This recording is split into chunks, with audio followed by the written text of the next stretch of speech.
سؤال قد يبدو شخصي. المفروض أنت مسترخي بالطبيعة والحياة البسيطة، الأكل الطبيعي، ليش هالتجاعيد بجبهتك ووجهك؟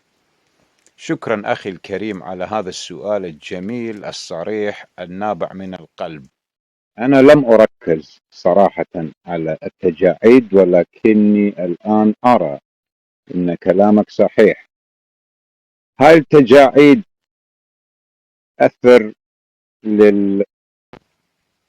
للضحك، التفكير، والحياة الطويلة والعيش بحثا عن الوعي.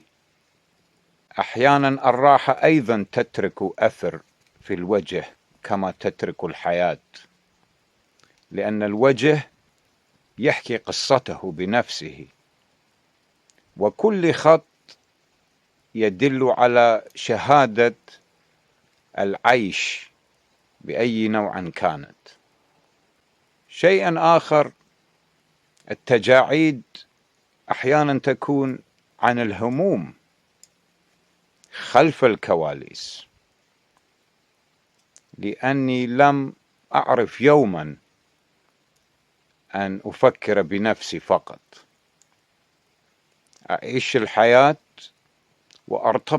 وأرتبط بكل أنواع الحياة التي يعيشها المجتمع. فرحتهم فرحتي وحزنهم حزني، وإن شاء الله فرحتي فرحتهم، وإن شاء الله لا يكون لدي حزن أن نشارك بل فرحات.